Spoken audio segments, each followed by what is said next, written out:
So, I'll be quite frank. I live out here in the boonies in Wisconsin. Live right around a very small dairy farm, surrounded by lots of woods and other small critters.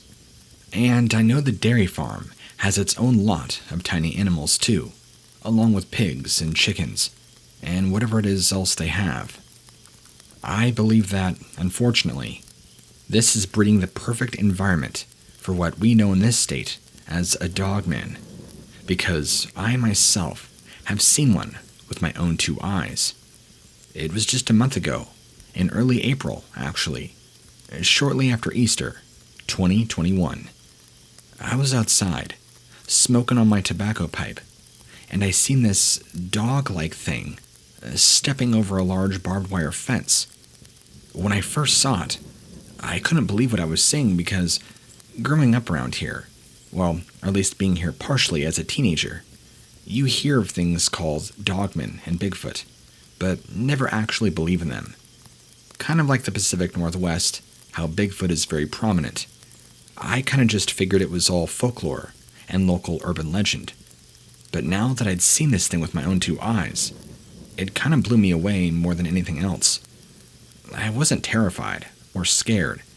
It's just the sight of this thing is frightening, as much as it is astonishing. But, hands down, the most frightening part about it was the fact that I saw it with my own two eyes. The fact that it really does exist, more than actually seeing this thing. I never feared that this creature or animal, whatever it is, was out to get me, or was going to harm me in any way. I didn't get that vibe. When I looked at it, and it looked back at me, the impression I got was that it was going on a mission somewhere.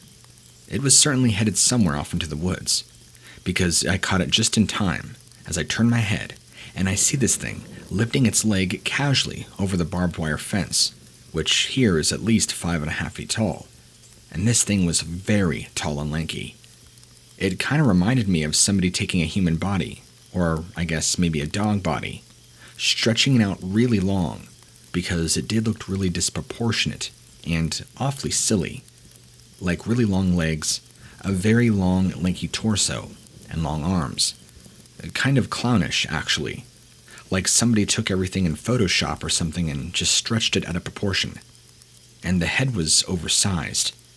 As soon as it took a mid-step over the fence, it's like it knew that I had spotted it. So it turned around and looked directly at me, and after maybe a second, turned its attention back towards the direction it was heading, which was towards the woods, and just very casually kept on strolling by. Like, yep, nothing to see here, you saw me, I saw you, let's forget about it. That was its pretty much physical demeanor towards me. It displayed no physical expression or anything. It just glanced over at me, and I think had a realization of thought that we saw each other. Of course, my mouth kind of dropped open because I had to double take what I was looking at. I mean, there's no way somebody in a suit could have done this. I mean, we're talking about an animal that's easily 8 feet plus tall here, with really long legs and limbs. There's no way somebody in any costume could have created the world's best Hollywood werewolf, and then walk comfortably in it, and maneuver as easily, agile, and quick as this animal did. Anyway, I don't want to waste much of your time with a bunch of hoopla here and there. I just stand by what I saw, that I know for a fact that these dogman, werewolf, whatever kind of animals exist, and they're definitely here in the state of Wisconsin. They are not an urban legend like I always thought. I just hope I don't see more of them. I mean, they're not scary, but I would hate for it to turn into anything that doesn't need to.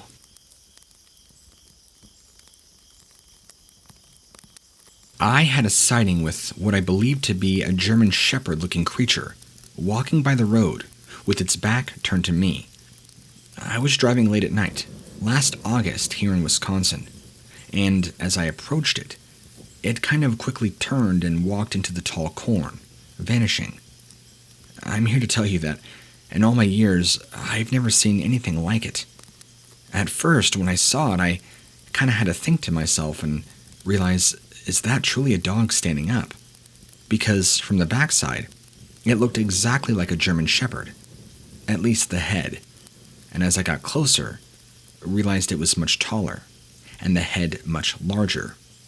It was on a flat stretch of road, and I was coming up a short incline, and this thing was probably right by the incline, like maybe a couple minutes prior had just climbed that incline, at least I would assume.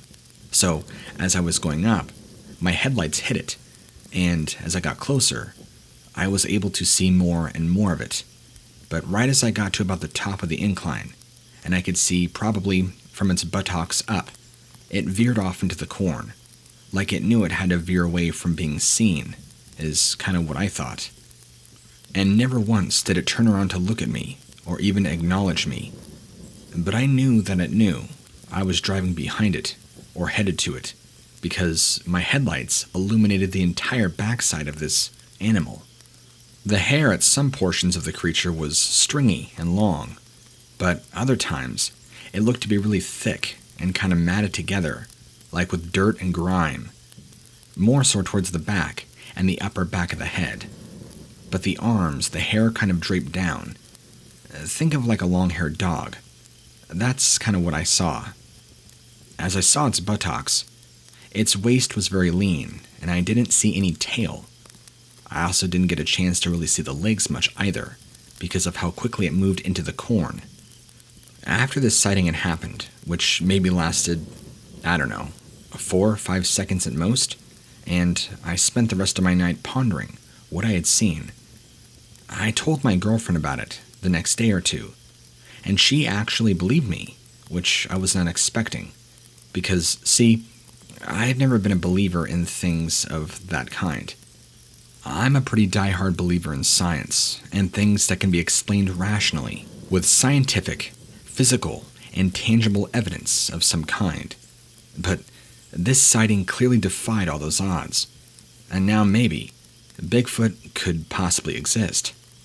So anyways, as I was saying, when I told my girlfriend about it, she was really nonchalant about the whole thing, and was like, "Oh yeah, we have dogmen in this state." And so I was like, "What are you talking about?" I guess she had seen them multiple times in her life, and that they're all over Michigan and Wisconsin. I had no idea. Even growing up with her parents on a small farm, they all had multiple sightings, and I guess this dogman, or these dogman creatures, would be constantly stealing their livestock, like baby goats, rabbits, chickens, even dogs and cats.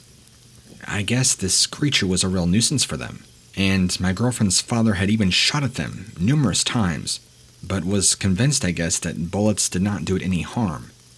He also shot at it with a .38 pistol, too. Still, nothing.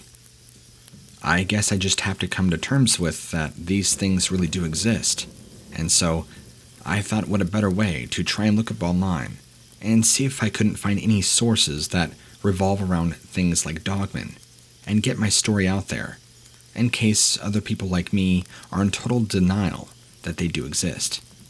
Well, if you do decide to read this, and somebody like me is listening, just know that your mind can be changed when evidence is properly presented, even if the scenario it's presented in is truly bizarre and unexpected.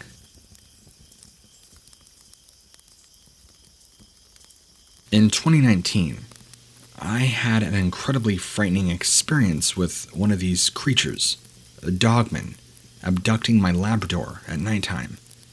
So, to give you an insight of our little nightly routine, I go to bed anywhere between 8 and 9, and my beautiful Labrador, his name was Dozer, was literally my best friend.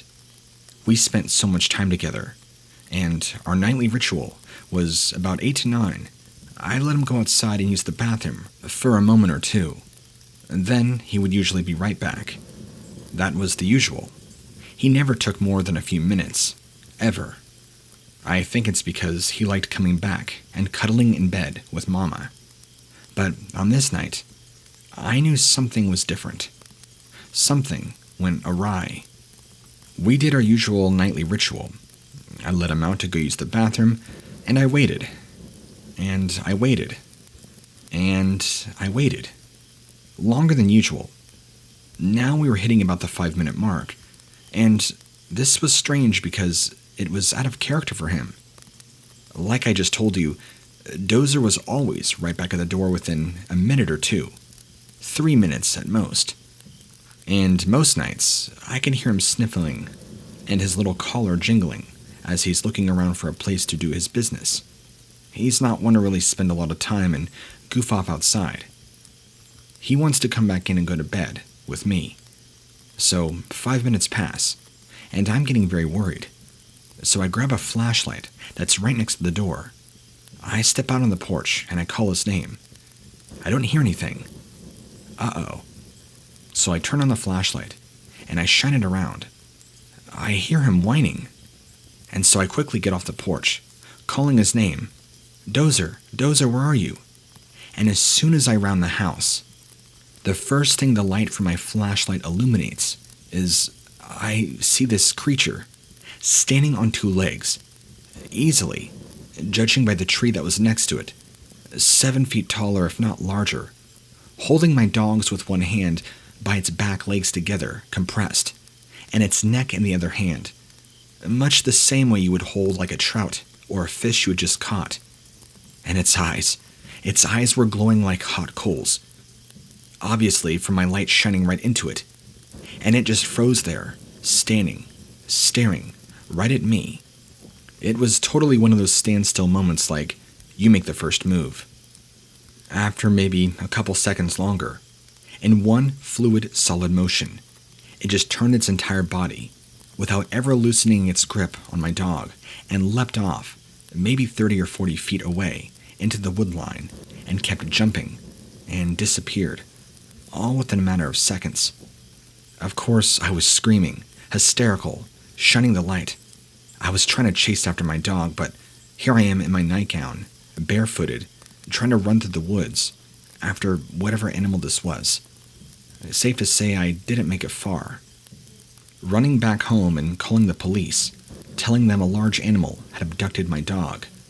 Of course, the police didn't take me very seriously, and were convinced I was either doped up on meds and just saw a large bear abduct my dog, but they didn't really do much, so I just had to accept my loss. I haven't had the strength yet to tell my story for quite a while. I'm still getting over and mourning the loss of Dozer. Maybe this story will kind of help ease those feelings. I miss him so much. If anything, thank you for hearing my story. Hi, what lurks beneath? My name is Sam, and I have some pretty intense things to tell you about. Things that I've been seeing recently. To bring you up to speed, ever since COVID has hit, I've since lost my job of 6 years. So, that's given me a lot of downtime to be home, and, fortunate for me, I've been able to acquire a databasing job online. So now, I can work from home. But now, this all leads up to the story that I want to tell you. I live kind of out in the middle of nowhere, as I'm sure many people who write to you do. My outer environment isn't as cliche as many would like to believe. No, I'm not surrounded by thick forests or woods, or anything like that. Surrounding me is actually a lot of dead zone, old agricultural farmland that is not being used currently. I'm not exactly sure if it's not owned, or whoever does own it is just neglecting it. Either way, directly behind my house that I'm currently renting is a very, very large field that's currently not being used at all. I'm pretty sure at some point or another, the large field behind my house was directly used for harvesting hay, since the large tire tracks of tractor marks on the sides of my house is pretty desolate as well, just large empty fields with a few trees here and there, but pretty much no coverage. And directly in front of my house is maybe 50 feet of grass and a tiny road that takes you around the area. There's not really any neighbors out here either, so it's pretty much just me. Luckily for me though, I got pretty good internet, and I got the house for a good deal. It's an older place for sure, but it does provide plenty of shelter and protection. Anyway, now that I've given you enough backstory, so you kind of understand where my situation is, here is where my story begins. So, Going back to what I said, I lost my job at the beginning of April, and since then, have been home pretty much the entire last 6 months. Yikes, right? Well, that's what you get for living out in the middle of nowhere. No friends really want to visit you. So, I've spent a lot of my time taking up new hobbies, and acquiring that new databasing job. The reason all of this is relevant is because since I'm home, I've been able to see things that I never noticed before. I've been living at this location for around 3.5 years now, and my old job kept me so busy and out of the house, I don't think I ever would have noticed this happening had I continued that job and not lost it. But since being home so frequently, I now notice this phenomenon, as I like to call it. What exactly am I talking about? Well, I know this sounds crazy. At least I thought I was crazy, until I decided to dig around online, more specifically YouTube, and found out that there are tons upon tons of people with very similar sightings and experiences, just like I. What I'm talking about are large, upright walking wolves, and not just one, or two, or even 3. I'm talking about an entire pack, like 8 or 9 of them. However many is traditionally in a pack of wolves, I don't know. I'll see them sometimes in the evening and early morning hours, roaming in a tight militant unit, walking from one end of the field, far off to the other, past the distance of my visibility. They don't seem to show any interest in my house or coming near me. They're far from the field, but these animals, beings, whatever you call them, are so large, they really do stick out like a sore thumb. Lucky for them, besides me, there's really nobody else out here to see them. No wandering visitors just passing by. And the road in front of my house, even though it is a public highway, technically, it's pretty dead. There might be 5 or 6 cars that drive through it the entire day, which is saying a lot. And that's what I consider a busy day. I guess I should probably be more frightened by this incident, but after seeing it several times for the last few months, I haven't really grown weary or terrified of these things. More curious at this strange phenomenon. I'm not exactly sure what they are, or if they're human or animal, because to my knowledge of the animal kingdom, there is no canid animal that walks upright just like a man does, and walks in a pack. Unfortunately, because they're so far away, I can't really give you specifics on what they look like, just like the color of fur or any other specific details that they might have. But I can definitely tell these are somewhat canid creatures that are clearly bipedal. That's enough for me. At first, I kind of chalked up the idea of werewolves, but quickly dismissed the notion because, well, 1, that's silly, and 2, werewolves don't exist. If these are some sort of unknown animal, I think there's a good reason to explain their existence and why they're there. They always seem to be traveling from the same point A to the same point B. Point A being when you step out my back door, all the way to the very back of the field, to the far right. They seem to be coming from that direction. Then, they head all the way to point B, which is to my far left at the other end of the field. Why they never come close to the house, or seem to show any interest, is beyond me. At first I didn't think that, but after listening to several stories and encounters, I painted a different picture of these things, that they were bloodthirsty and wanted to instill fear in their victims. I mean, I don't try and hide my presence living in this house. I'm not overly loud or obnoxious, but I don't hide the fact that I live here, so I'm sure they must know. I don't see them every day, or every morning or every night, but I do consider I see them often, maybe a few times a week, and it's always either the early morning hours or the evening time, maybe like 6 p.m., 7 p.m., just as dusk is starting to really set. Part of me wonders if these predatory animals are patrolling the perimeter of an area that they claim is theirs. I have never tried to walk to the back end of the field. Sure, I've stepped foot on the field itself, just to check it out when I first moved in, which is why I told you about the tire marks and the tractor marks, which leads me to believe that this field was once used for hay harvesting. But since no one currently owns it or is in use, it's pretty much just a dead field of grass and dirt, which leads me to assume that these creatures are probably coming from far off in the distance, where there is woods.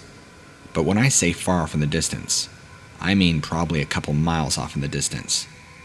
Like I said before, surrounding me is just empty fields, with few trees here and there. And when I say few trees, I'm literally speaking a few trees. One tree here, one tree there.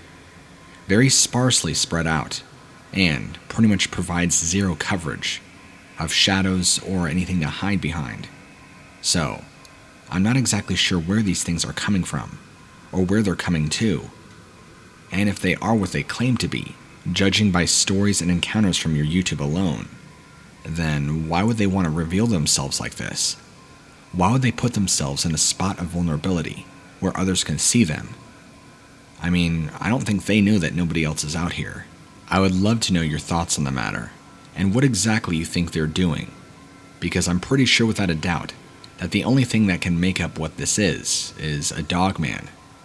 But why would they be out here, in the middle of nowhere, revealing themselves, and being completely vulnerable, with nowhere to hide or anywhere to cover? Part of me speculates that if I go beyond further of the field, there might be underground tunnels, but I have absolutely zero proof of any of that, and it's just a wild guess.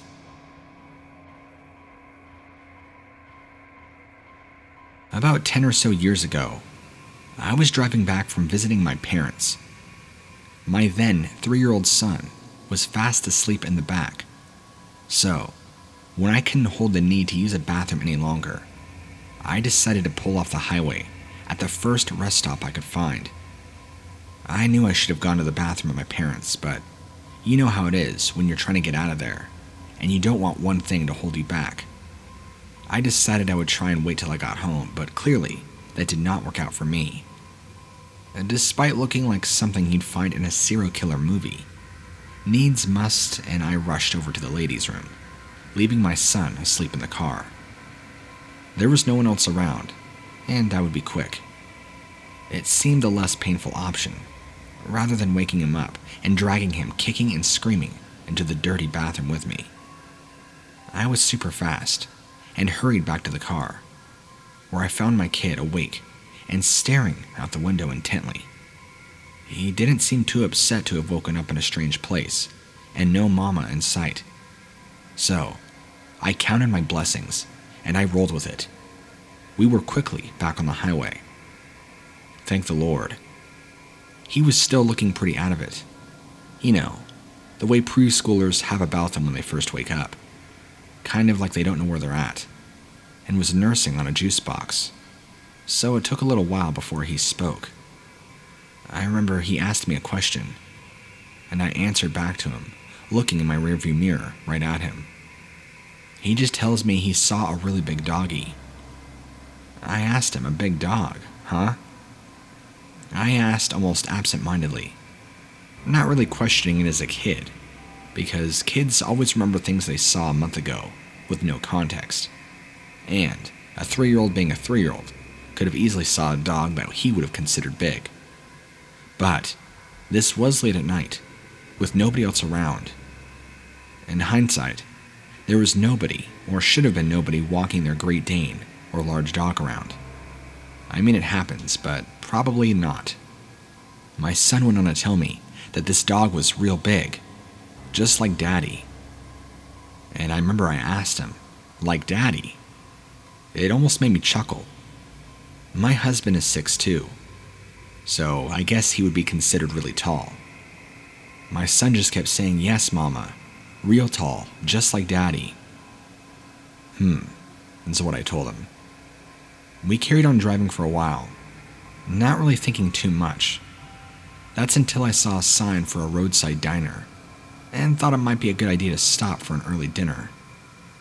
Pulling into the parking lot, we drove into a space, and I got out and stretched my legs. Unbuckling my son, I lifted him into my arms and locked the door.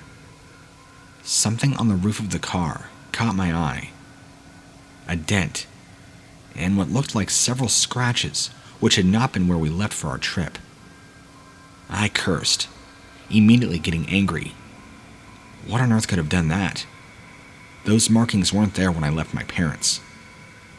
My son looked into my eyes, and a solemn look upon his face, and said, "I told you, Mama. It was the big doggy." Have you ever experienced that emotion of total and utter dread? You know, where your skin is covered in goose flesh, and you feel sick to your stomach. Like the pit of your stomach just sucks in everything around it. It's like feeling death. "What doggy?" I asked. He told me the big one, from the place she went potty. I looked back to the scratches on the roof. There was no way in hell any dog could have made those. I asked him, "What do you mean a big doggy?" I kept asking, wishing he would make sense. But I guess wishing for a 3-year-old to make sense is like asking, like an utter miracle. My son looked at me, calmly said this, "Yeah, Mama, the big doggy, tall like Daddy, with a doggy face. When you went potty, he came over to the car to see me. He stood real close, and then he ran away. I think he heard you coming back." I'll never know for sure what my son saw that day. He's, of course, now a teenager and a total brat, but I love him, and he hasn't mentioned it for years. But I will never forget. In fact, I've even tried to talk to my son about it for a while, and he doesn't really remember. Obviously, being 3 years old, you can't really recount those kind of memories, unless they're usually very specific or traumatic. But anyway, I'll never know exactly what happened that night. Fast forward a few years when my son was 7 or 8. We ended up getting rid of the car, so it's not like I have the evidence anymore. But I'll never know what exactly climbed on top of the car, and who knows if it was truly planning to wait and try and steal my son out of the vehicle.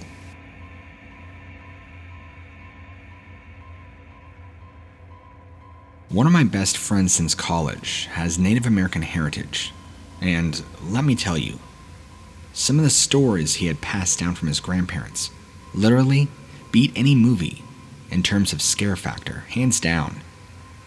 In fact, several of them alone involved Wendigo and Skinwalkers, which are quite frankly terrifying. But for some reason, the tales that seemed to frighten me the most, the ones that left me with sleepless nights, were the stories about dogmen.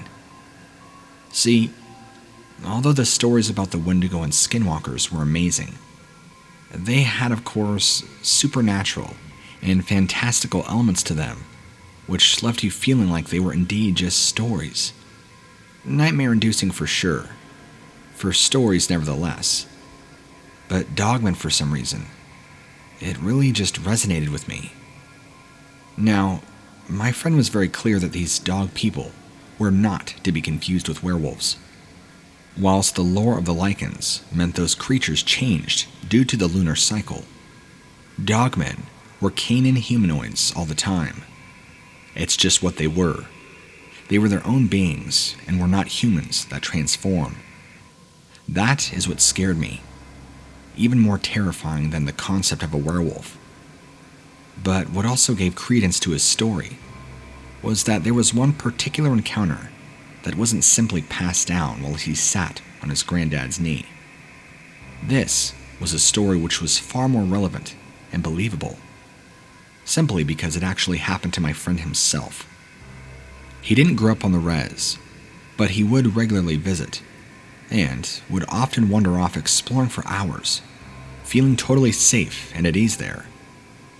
One day, he was playing in the woods that sprawled out behind the houses when he found a couple of dead rabbits.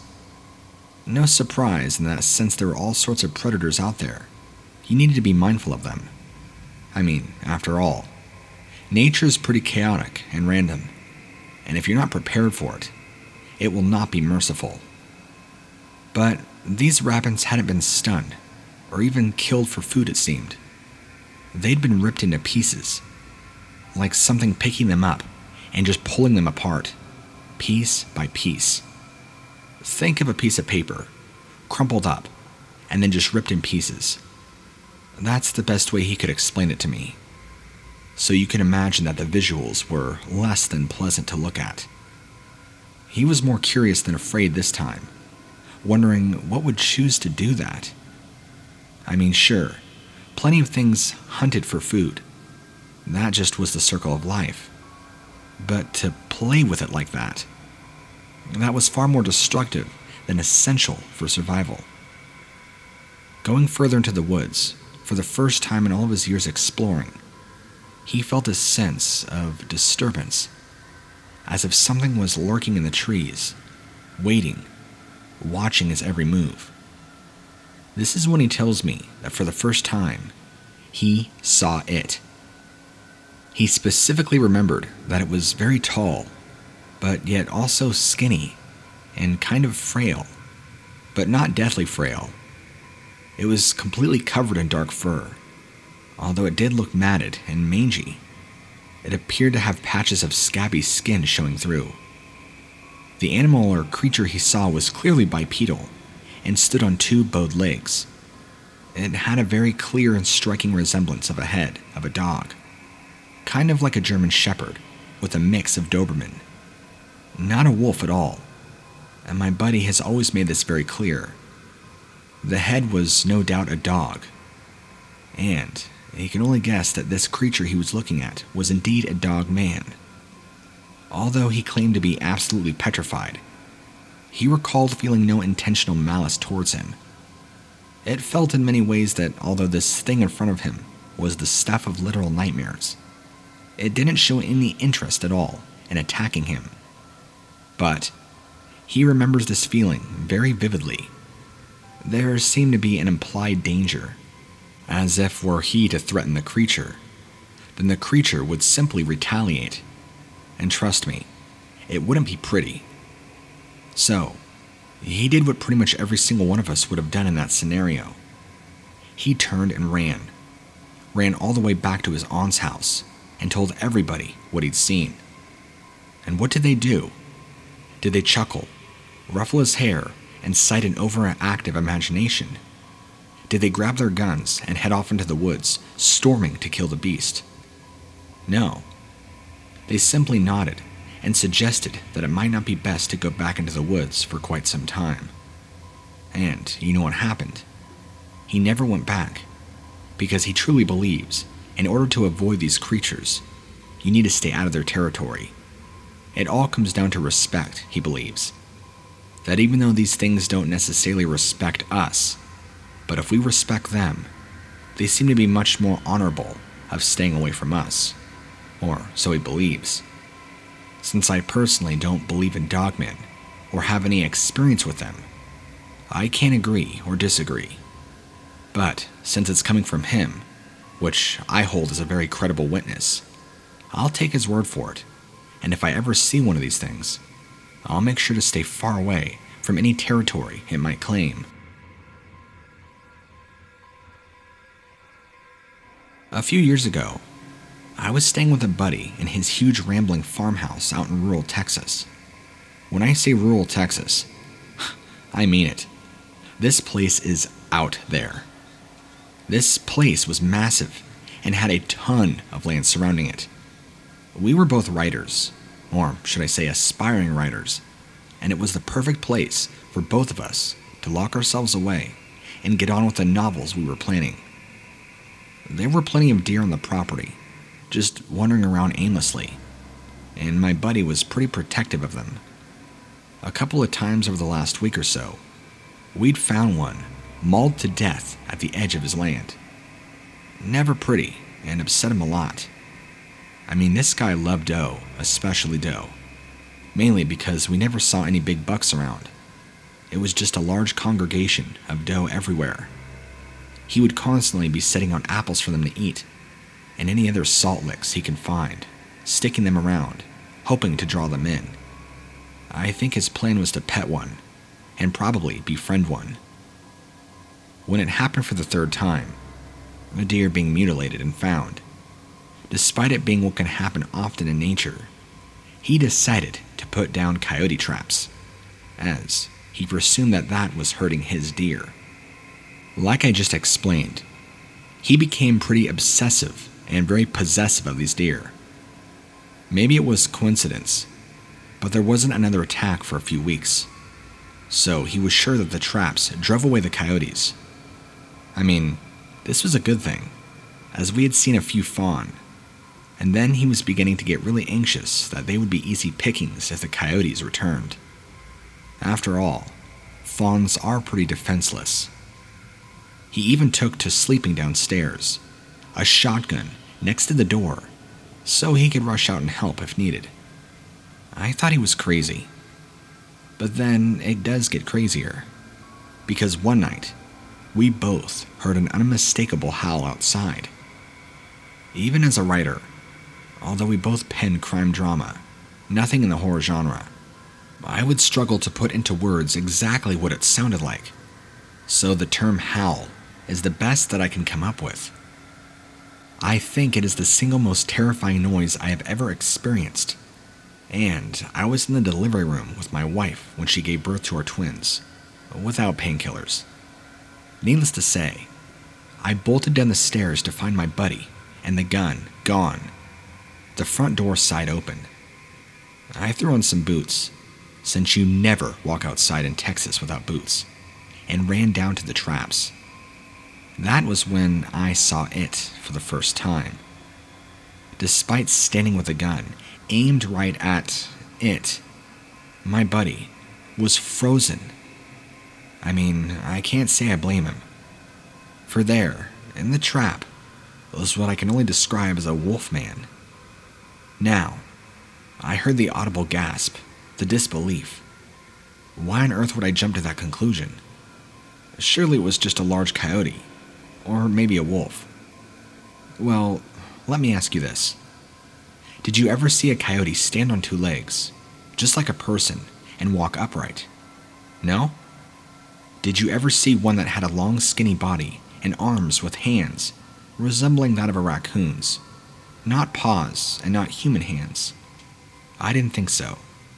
Have you ever seen one covered in hair so dark that it literally absorbed the light around it? I wasn't sure you did. And have you ever looked at its face and thought, that looks like a wild dog, but with human eyes? I bet you haven't. This thing was caught in the coyote trap. It was huge, taller than both me and my buddy, and we're both 6 feet, ballpark. This thing was mad, viscerally angry, veins popping, mouth frothing as it pulled violently against the trap. Shoot, I stage whispered to my buddy, and he just seemed to snap out of his trance. He raised his gun and fired off a shot. Normally, he's a pretty good aim, but I think the fear overtook him so much, which led to unsteady hands, and the shot went wide. What it did achieve, however, was to fire up this thing even more. It gave another howl, although now being closer, it almost sounded like a human scream, like the Incredible Hulk. It ripped itself out of the trap. We were now the ones screaming, and the gun was going off as my buddy was just shooting wildly at this thing, like he was playing Doom. I don't know how he could have missed every shot, but we'll never know, because this dog-man creature wolf thing ran off. It never came towards us, and seemed to be more pissed at being caught than wanting to hurt us or retaliate. The deer, of course, had all fled, due to all the commotion, and I'd felt like it took quite some time for them to feel brave enough or safe enough to come back and graze. We both stayed up all night those next few days, guns in hand, ready to shoot at the first sight of it coming again. Well, it never did. My buddy installs all sorts of expensive security equipment, cameras, etc. But nothing like that thing has ever been seen or heard on the property again. We will never know exactly what it was, and if it was hurt, or if there was more. But I will never forget seeing a human-like furry body with a dog's head and human eyes. It's by far the worst thing I have ever experienced, and I hope to God that I never see anything like it ever again. I'm writing in about an experience I had in the spring, back in 2003. The date is stamped on my brain, just like the horrendous memories that I live with. I was a teacher at the time in Toronto, Canada. I taught children aged 8 to 9, primarily at a very small private school. Every year, we take the kids away on a field trip. And this time, we took them out of town to some nearby lakes where we could camp with 2 other classes. It was always such a fun experience for the kids, and of course, the adults enjoyed it too. I was never an outdoorsy girl or so, but my main role was just ensuring all of the children were content and had everything they needed. On our last day, which was a Sunday, some of the children were going kayaking, and myself and another teacher would catch up on some of our report cards. At the end of the academic year, we would give our report cards to the children and their families, which, of course, would inform them of their progress thus far. We both sat on the slopes beside the lake as we waved them off and watched them disappear in their canoes with their guides. It was a slight embankment, but it was dry and filled with all sorts of foliage. We both giggled and made each other sunflower bracelets. It was quite perfect and an amazing start to summer. However, just then, I got a knot in my stomach when I heard some rustling behind us. For the first time, I could actually feel danger and sense it without ever hearing it or seeing it.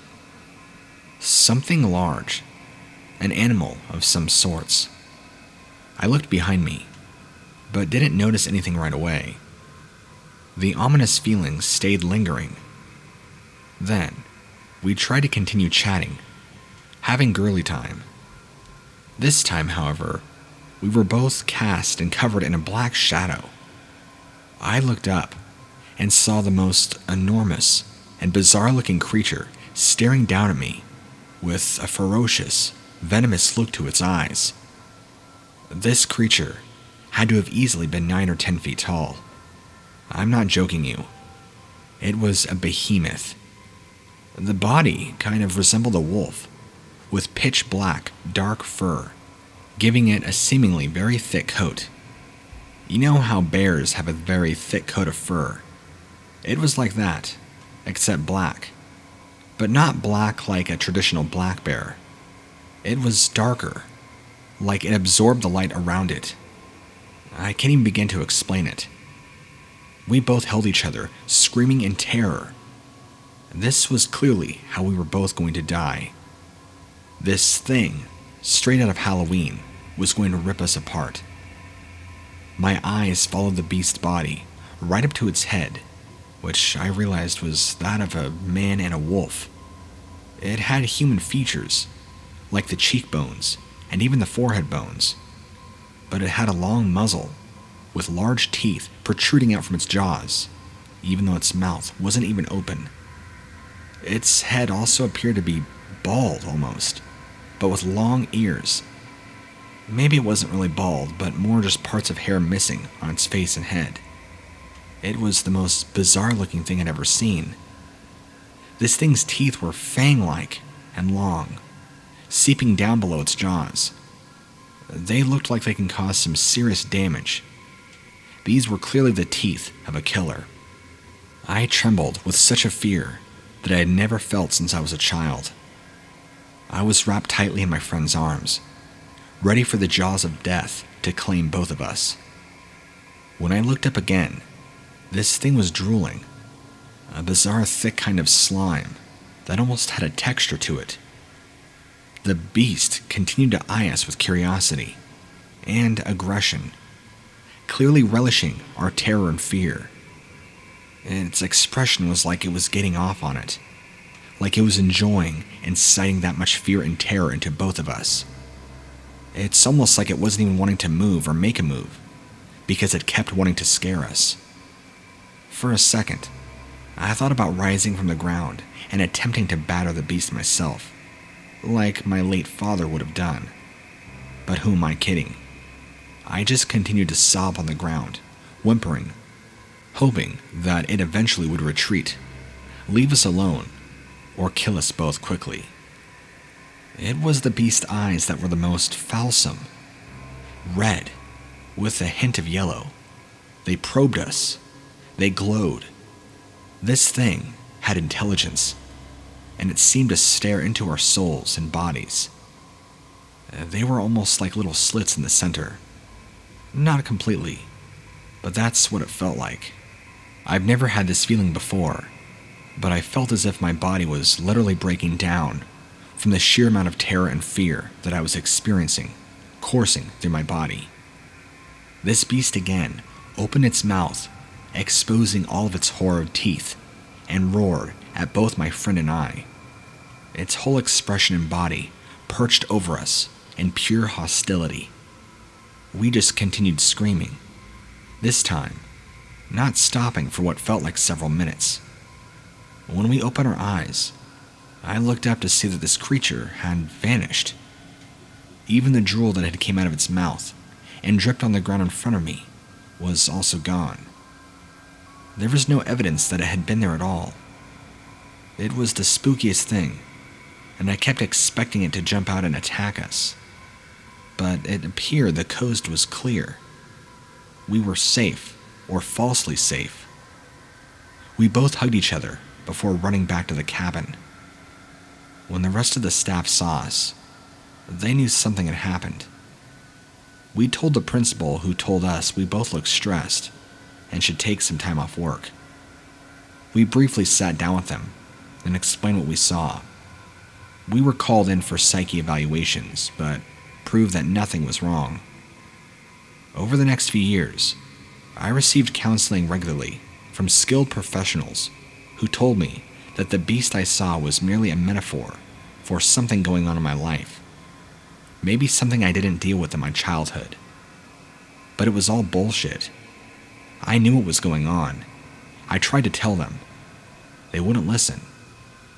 I know what I saw. This was terrifying. Big and brutal. It was awful. It has plagued my dreams for years, and has made me afraid to go anywhere near the woods. Sometimes when I drive at night, I look to the side and expect to see the same creature watching over me, or even chasing me. The worst thing about it is I don't know what it was. I have never seen anything as terrifying in all my life. I have searched countlessly online, through magazines, websites, expecting to see some kind of evidence that would hint towards this thing's existence, only to find nothing. I am not a frequent internet user, but recently ventured onto the web when I spent some time Googling my description of the beast, and I came across many forums in which other people talked about sightings of what they call a dogman. It seems the closest thing to what I saw, and the most plausible explanation. I have attempted art therapy to deal with the trauma of what I saw. In fact, just last year, myself and the other teacher reconnected after many, many years and worked on a textile art piece in which we drew ourselves on the ground with a black figure above us. There is no doubt that this dogman broke me. Whatever it was, has permanently changed my mental perspective. There are days that I'm just too fragile to go outdoors, but I try and I will. I hope that research on the internet will bring me to other people and groups, and we can begin a collective healing for all those who have encountered these allegedly mystical beasts. I think the number one terrifying takeaway from everything I've told you is the fact that it had total and complete control over us in that moment for more than enough time to end our lives. But it didn't act out in violence. It didn't try to harm us. Instead, For whatever sick, twisted, sadistic reason, its intent and focus was on terrifying us and making us feel as much fear as possible. Why? I'll never know. But it was beyond traumatizing. And I believe that this thing fed off of every drop of fear we have. That it tried to pull that fear out of us.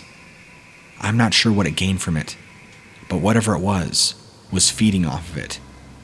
Where it went to, I don't know.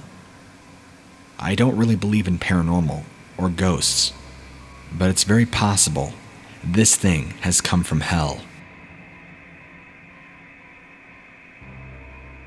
When I was just a kid, my parents used to always tell me that there's all sorts of creatures outside that will eat you and kill you. But now I'm 19, and to be honest, a pretty friendless soul. The days are lonely, and the nights lonelier, even more so with COVID. It's a darn shame. I consider myself a good-looking girl, and deserve more for my life.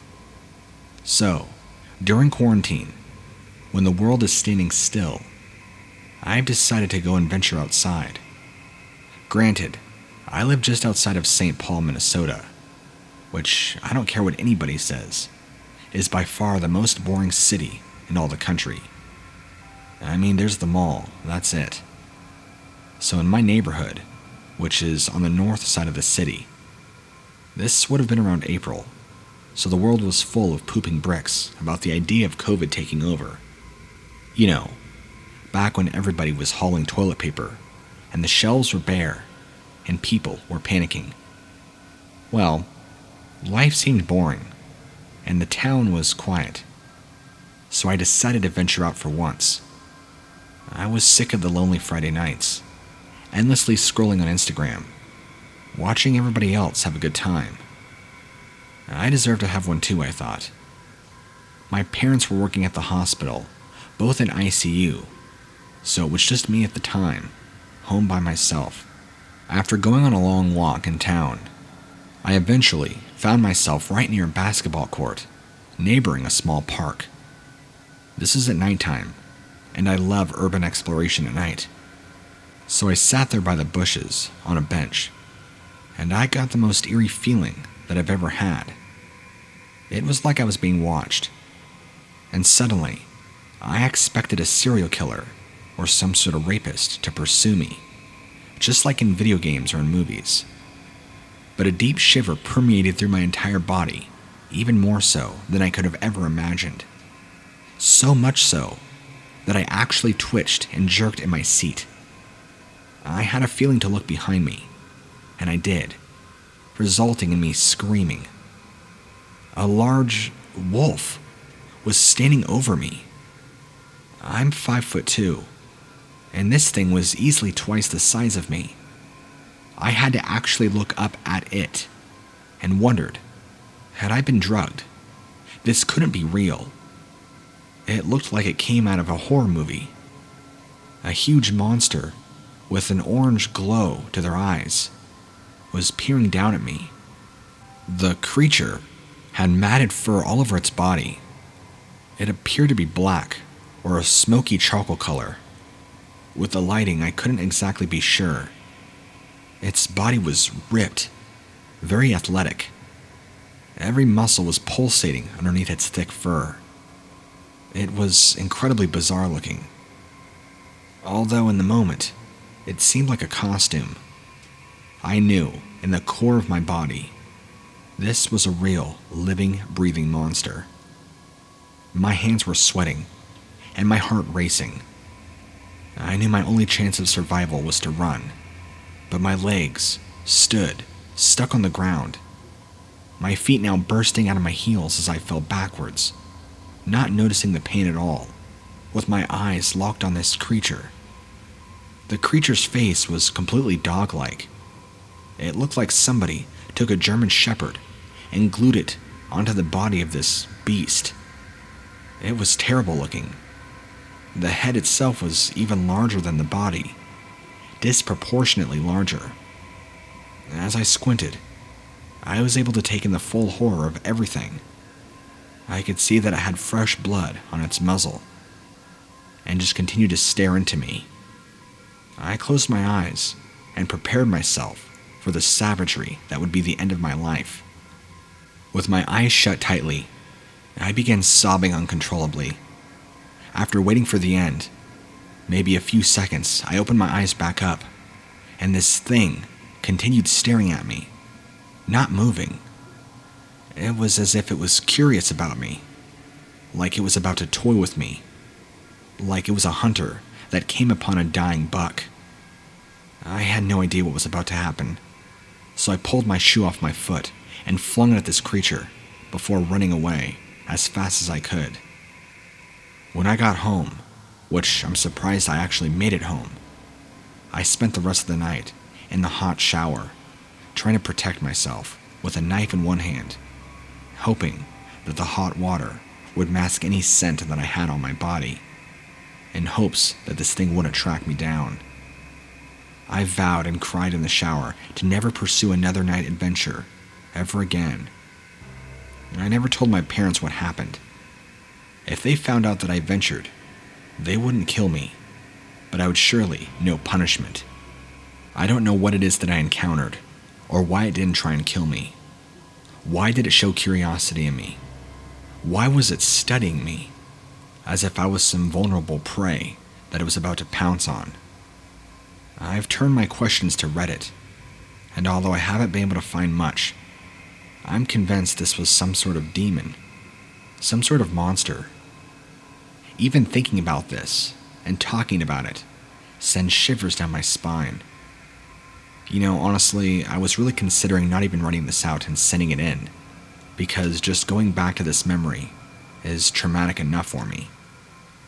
Maybe I should send this out to as many people as I can to let them know there's something on the loose. But again, I don't want people to think I'm crazy, which is why I've shut down. People already think I'm weird, so I might just have to wait it out and see what happens. But I'm gonna send this to you in hopes that my story can get out there. Thank you for listening and the time to read this.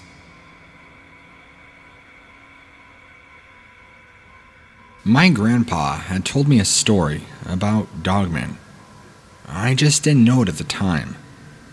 I was 7 years old when he began telling me about what it was like to live through World War II. See, he was drafted into the military, and there wasn't much that the war offered that he didn't get to see. He always had a way of looking around as if unsure he was being watched or whatnot. I guess it's the remnant of being in a horrific war. It wasn't unusual for him to spin around without warning, expecting to see somebody following him. I did not understand this behavior for a very long time. One day, he pulled me aside while I was helping him with a few things in the yard, and he took me into his workshop. He said, "What do you think all these things have been for?" He gestured to a few things that I had, that I just accepted as being part of what war had done to him. He had several shotguns, one inside and outside of the house. He had one out in his workshop, and he had a pistol that he kept on him at all times. Yes, even while he slept. The man never let it get out of his sight. Not to mention the large combat knife that he always had strapped to his thigh. He sat me down and told me a story that I had heard many, many times before. That time he included all the details that he had left out, and it changed everything I thought I knew about him. The history books, according to him, weren't exactly telling the whole truth. It was indeed the Russians that gave the Nazis the push that they couldn't get back up from. But the Russians weren't the first to engage them for their last stand. The Nazis made it to their somewhat mythical national redoubt in time to dig in and prepare to push back against my grandfather and his company. The national redoubt tapped into a cave system that supposedly could sustain a determined army of Nazis for about 5 years. Pushing deeper into that cave system evidently caused some problems for the Nazis, This information my grandfather didn't come by until years and years later. All he knew was that when the call was made to move in on the last stronghold, the Nazis were already struggling with the creatures that looked like they came out of the darkest children's storybooks in the German countryside. Man-wolves, Grandpa called them. Towering, muscular, vicious beasts with their pointed ears drawn back in a primal rage. They resembled that of the Anubis creature from Egypt, often depicted in hieroglyphics. They attacked like bees of an invaded hive. My grandfather remembered seeing one of the walking wolves swipe at a Nazi officer and scrape the clothing and the skin right off his chest, exposing his raw, bare ribcage and flesh. He was pretty sure that he spotted halters and brittles on some of them, as if the Nazis had tried to tame some of the monsters. Their attempts to dominate the depths of the natural world had clearly failed. The man-wolves had reduced the enemy to a corpse, to be freshly picked clean. And then, they turned on my grandfather and his allies. Bullets didn't have as much stopping power with the creatures as they did the Nazis. If they had actually looked human, they could have been mistaken for super soldiers that the Nazis were trying to breed. My grandfather was a survivor, but even after making it back to America, he felt like the man-wolves were stalking him. He didn't know how they could do it, since it involved a trip across the ocean, but he was convinced that they had followed him. His argument was that the ocean has a bottom in the earth, and wherever there's earth, there's tunnels, no matter how deep you go. I have a very hard time digesting those logistics, let alone the notion of a bipedal humanoid wolf. But he lived his remaining years armed and ready for them if they ever stepped foot into his home. Grandfather has since passed. He died of natural causes. None of the cartridges he had ever stocked up on got fired into the heart of these dog creatures. But even I'll admit that I'm hesitant to ever sleep at his property, which he willed to me, just in case one of them really is out there, and it decides to pick up my scent and follow me, wherever I may go on this earth. Clearly, there are things more horrific than just your standard horrors of war that many people talk about. In fact, when many people talk about the term horrors of war, I think they're referring to the much darker side of things. Not just torture, violence, death, and destruction, but the things that you don't hear about, just like these Anubis-like creatures.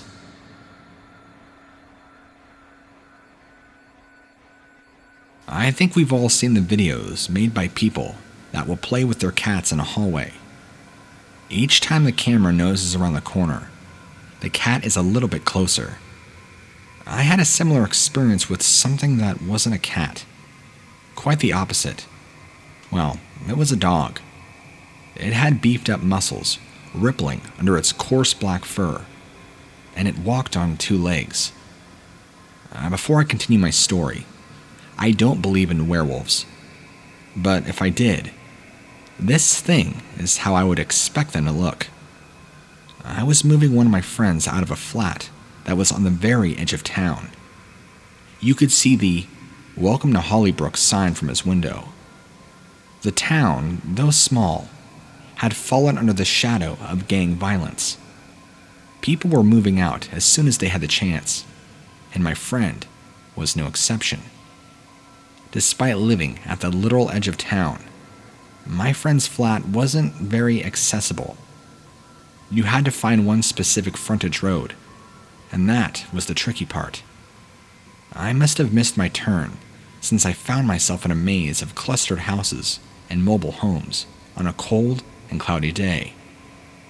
I was running out of time, so decided to stop and ask for directions. I thought I had seen somebody on their porch in a narrow alleyway, so I parked and approached. I mean, it was broad daylight, minus the clouds, and it was still small-town USA. How much did I really have to worry about, after all? Either I had been hallucinating, or that person just didn't want to talk to me, since they evaded me swiftly and wouldn't answer when I knocked on the door. When I turned to look at my car, I saw a shape at the far end of the alley, tall and dark, standing perfectly still. I called out to them, but got no answer. I descended the steps of the home and went to call out again, but I noticed that the figure was much closer. Just as if they had sprinted closer in the time that I took my eyes off of them. Then I blinked. They were even closer. Finally close enough for me to get a look at them in the gray daylight. I thought it had just been a tall man in a coat. There was no way this was human. The first thing I noticed, besides the size, was the creature's eyes. They gave off a glow that the diffused sunlight couldn't dim. Every inch of its body was taut with physical strength. And that head. Dear God, did such things really walk this earth, or crawl around inside of it? It looked every bit like a wolf, except the head had to have easily been as big as a bear's head. I began trembling with a creeping, crippling fear that was due as much to the way the beast looked, as much as the fact that the neighborhood was so claustrophobic. If I had to run, my escape routes would be few, and I would be turning around nothing but blind corners. This awareness caused panic to start snaking up my spine. The monster was a block away when I quickly dashed to my car. As soon as I was inside, long black claws were peeling ribbons of paint off my driver's side door. That instant of realizing that the thing was upon me is easily the worst feeling of my life. B-movies had taught me to more or less laugh at the word terror. That moment taught me to respect it, like some sort of powerful ancient deity.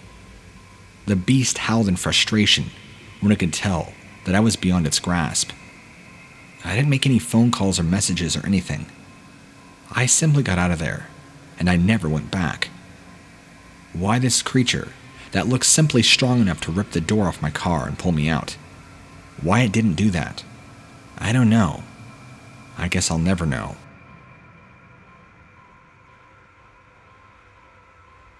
I wish to remain completely anonymous. If I tell you my story, there is going to be somebody that will want to have me hunted down and killed. I prefer the term silenced, but you clearly get the picture that I'm painting.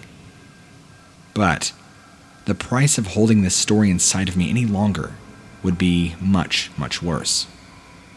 I live east of your continent, where my comrades and I had been practicing drills in the wilderness, with the aim of coming to America to incite terror, while everybody is distracted by noisier events on the world stage. I can be forthright about this because all of my comrades are now dead. All of our training is carried out in confined conditions to sharpen our tactical senses. We favored a set of connected caves in a forest, which, from a teaching standpoint for military objectives, was perfect.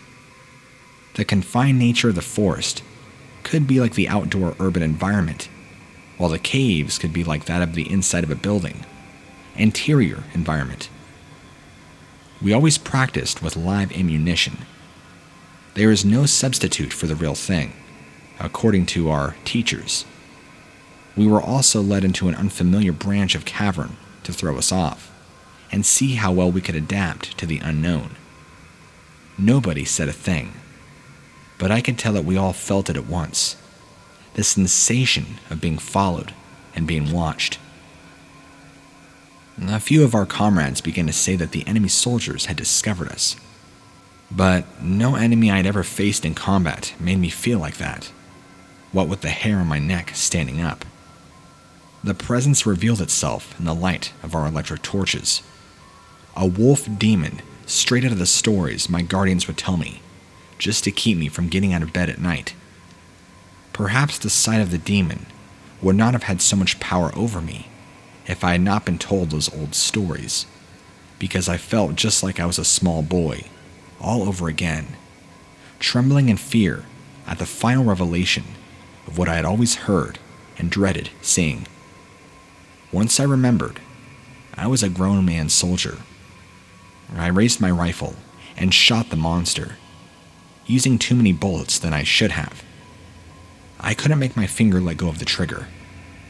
It was as much of a lifeline as a weapon in that second. I almost didn't think that I had hit this demon, but then it took a few steps forward and fell clearly on its face. I had killed a legend from my own childhood, but I was not a hero, nor did I feel like one. Someone shouted that there were more just like it coming into our light, and I felt like a frightened rabbit whose burrow had been breached. Those who held our lights were also locked in the fight, so visibility was unstable. I believe that I accidentally cut down one or two of my comrades on accident, as the demons were standing among us by then. I was aiming for their heads at first, but my terror became overwhelming, and I nearly shot at anything that moved. My rifle ran dry, and so I ran for all I was worth. Let me tell you, after that day, I did not see much of that worth in myself anymore. I made it out of the cave system, and only a handful of my comrades were outside. I saw none of our teachers. The next day, I took my belongings and the money I had made between serving under our teachers and the looting from successful campaigns. I left without telling anybody. I was certain that I would be hunted down, but I realized days later who was left in our unit to even do the hunting. I have since ceased all interest in violence. I have gone off the radar completely with my life, as much as possible. I want nothing to do with any of this, or any kind of monsters. I understand that sending this to you, I'm putting a target on me. I was on a fishing trip with my uncle. I normally am not up for that sort of thing, but come on, the man was dying of cancer. He had spent most of his life trying to get me to like fishing, and he had all but failed. So, his wishes were that I would go fishing with him, and at least pretend to be enjoying myself. I couldn't say no to something like that, especially under those circumstances. I met my uncle on his own property. He owned the better part of 3 smaller lakes in Tennessee. Well, they weren't really lakes. They were more like oversized ponds, not recognized as lakes by any stretch of the means. It was the kind of land that you could just live off of and just forget about any concept of an outside world with cares and problems and troubles. That was pretty much what my uncle had done. He got wrapped up in spending all of his free time lost in the fantasy world of fishing, until the reality of the disease came calling, leading his mortality on a leash. And somewhere, in all of that, one of the first things he had thought of was me. So, how do I say no to something like that? We pushed off and got rather far away from shore. I had forgotten just how much land my uncle had truly owned.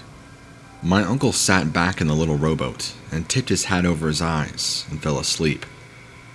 I shook my head and ceased pretending to be interested whether my fishing line really got anything or not.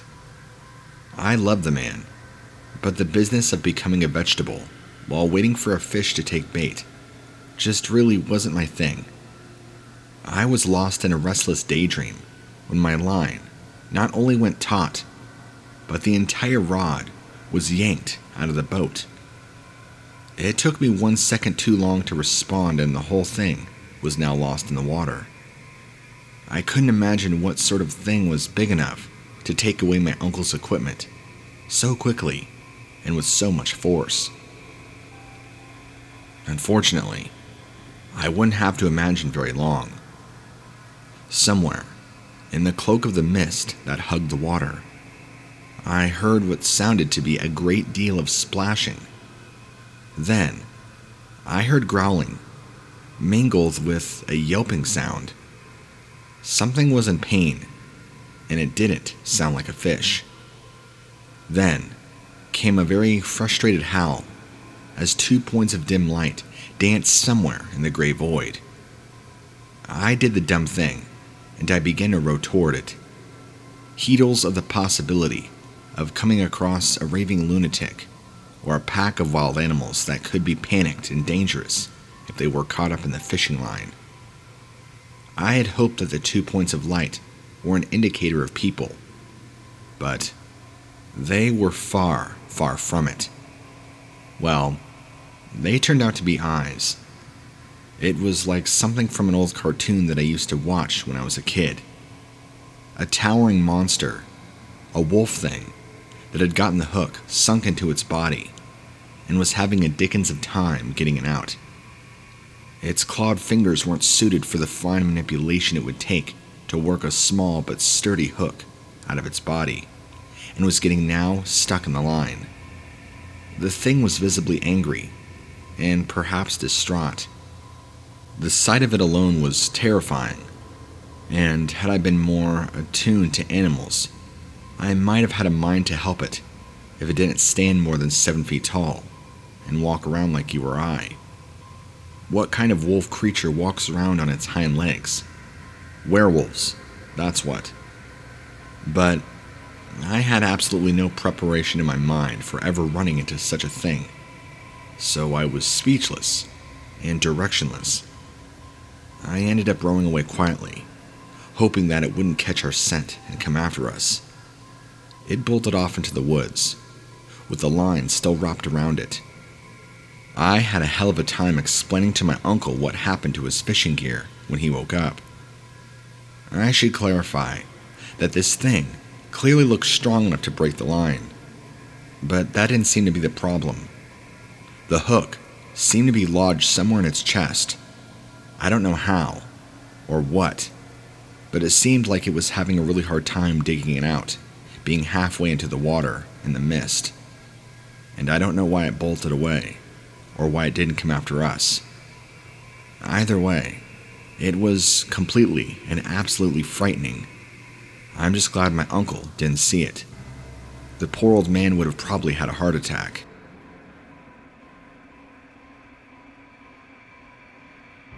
A few years ago, a whole bunch of us went camping. There were 9 of us altogether, 6 guys, 3 girls, and we shared 3 big tents between us. We were all of college age, and there was a lot of drinking, flirting, and just fun times all around. On that first morning, the girls all complained that one of the guys had used the outside of their tent as a toilet during the night. Now, most of us had a little too much to drink, but not one of us could recall doing anything as gross as that. 3 out of the 6 admitted that they'd woken up to pee during the night, but all claimed to have used the trees, and 2 even said, despite the hour and grogginess, they'd taken some water to wash the nastiness away. We might have been young and foolish, but none of us were that gross, and we all kinda liked these girls anyway. And if anything, we wanted to impress them, not mark our territory on their tent. Next morning, same complaint.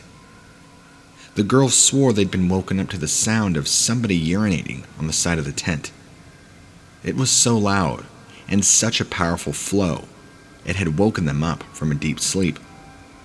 They'd almost come out of the tent and confronted whoever it was, but they were all too tired, and it was too cold.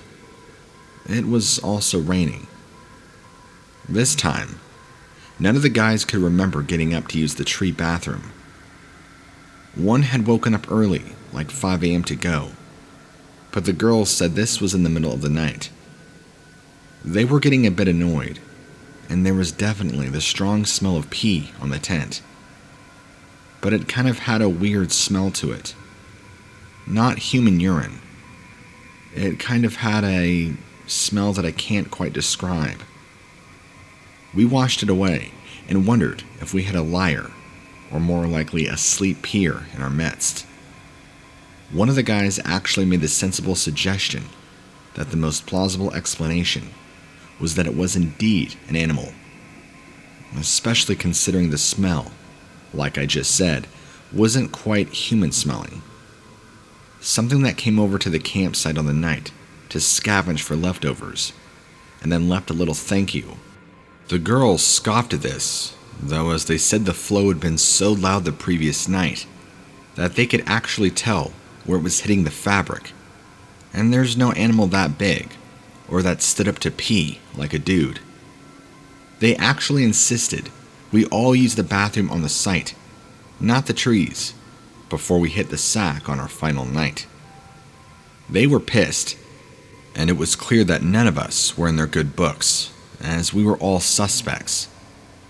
We also decided the only way to unmask the villain was, as soon as the girls heard the noise, they were to yell, and we'd look out in our tents to see which one of us was missing. Sure enough, again, around 2:30 a.m., there was a loud enough to wake the dead and yell and to scream. I woke up super fast and shone the light in my tent. 1, 2, and 3. So it wasn't any of us. I heard scrambling in the other guy tent and a shout, not us. Screw this, I thought. Opened the tent flap and quickly shone my light at the girls. I heard another scream as I caught the culprit in my flash beam. At first, I thought it was a tweaker. They were really tall and skinny and had their back to me, which I hadn't noticed in the shock of seeing somebody actually there in the darkness that was this person, covered in thick gray and brown hair. And then they, or it, or whatever the hell you call it, looked at me.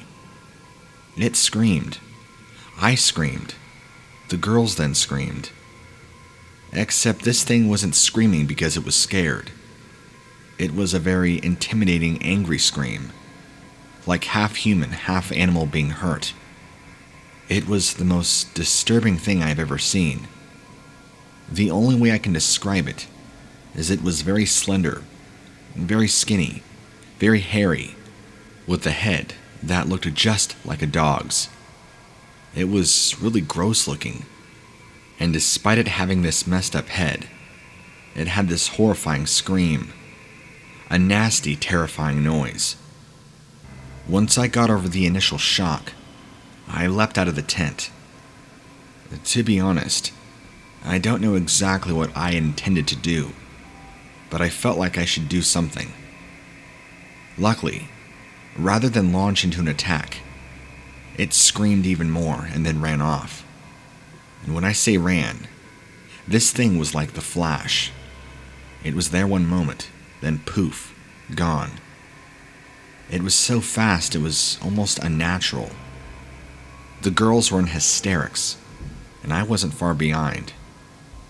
The guys, on the other hand, in the tent, hadn't gotten the best look, but had just caught a glimpse of the thing before it ran, just like the wind.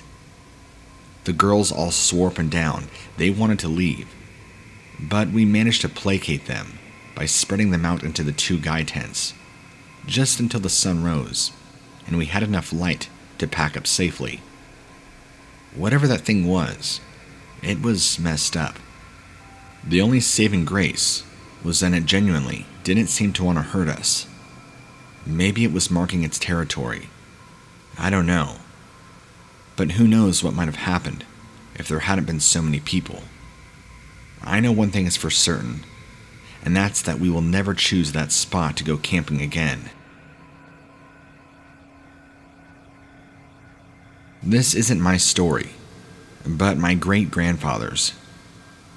During the time of Prohibition, where government men roamed the hills of the wilderness, looking for moonshine stills to cut down, my great-grandfather, whom we'll call Albert, was one of the more successful revenuers. He had an intuition that didn't lie. Whereas them hillbillies used the land to warn themselves of oncoming types like Albert, such as by noting the wildlife getting real quiet, real quick. Or there being bursts of birds in the air or squirrels running from one direction. Albert knew how to muffle his steps and not to set off any awareness. Or if he did it in such a way that threw people off as to what he was actually up to. One thing he learned for sure was that there was no way to move across the land in perfect silence. The hills were alive, and every step had some sort of effect. It either reacted to your movement or your presence. There was never no reaction at all. So, Albert was closing in on one of the biggest moonshine operations he had been commissioned to take down, and it would mean putting a dent in as much as 23% of the current flow of booze from these hills.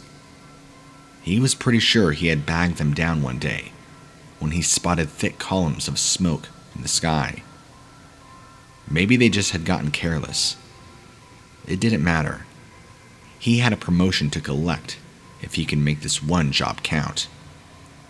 He wasn't able to read the land like he should have. That much smoke had to have meant that there was a disaster, and a disaster meant that there should have been more scramble of human activity to get it under control. But the hills weren't agitated above more than average. This puzzled Albert greatly, and for the first time, he was very apprehensive. He found the property. There was one or two stills in a wood, but the real work was being done in an unusually long barn, where 3 stills were in full production. The fires for all 3 were burning out of control, and whomever owned the barn was about to lose it. Amidst all the smoke and chaos, Albert spotted no less than 4 bodies, all around the perimeter of the barn. They weren't overwhelmed by smoke. They were ripped open and clawed up, looking like the work of a bear, except bears eat what they kill. These poor souls were just mauled and left. Albert approached the barn door just in time to be knocked aside by another man firing a shotgun like a nut. Somehow, both slugs missed Albert, but he wasn't sure if he was even the target. That's when he saw a furry shape, moving too quickly to see, had jumped out of the barn and was on the shotgun man in a blur. Albert watched in horror as this monstrous-looking thing that looked to be half man, half wolf, made quick work of the panicked man.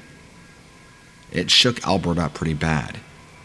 He said he could hear the man's screams in his sleep, clear up until the day he had died. He dealt with that trauma for a long time. He always got very serious when he brought up the half-man, half-wolf thing, and said it wasn't at all like the 1950s horror movie, The Wolfman. He said this was much more barbaric, animalistic, and terrifying. He was about to get his revolver out and put a few shots into this beast, but that didn't put it down.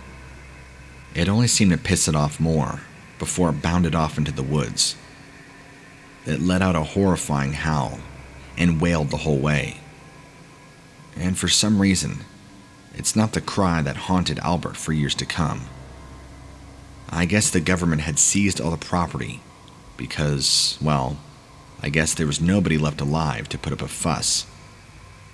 Thoroughly retaken, it eventually ended up being Albert's property towards the end of his tenure. He tried to make a home out of it, but it just had too much baggage with it. He eventually sold it and used the money to buy himself someplace a bit smaller and more isolated. My grandfather, Albert, didn't have one good night of sleep the rest of his life. I've heard this story so many times growing up, and even more so before he died. I'm pretty sure he just wanted to make sure that it was never forgotten about. He tells me that he wasn't sure why this thing let him live, because it could have easily mauled him, just like it mauled the 5 other men before him. And this thing did some pretty nasty damage, he told me. It was pretty gory. He never went into great depth of detail about what the bodies looked like, or the true damage that had been done. But he always compared it to a nasty bear kill. And it's quite obvious how nasty bears can kill and maul a person, let alone an animal, even before they decide to eat it.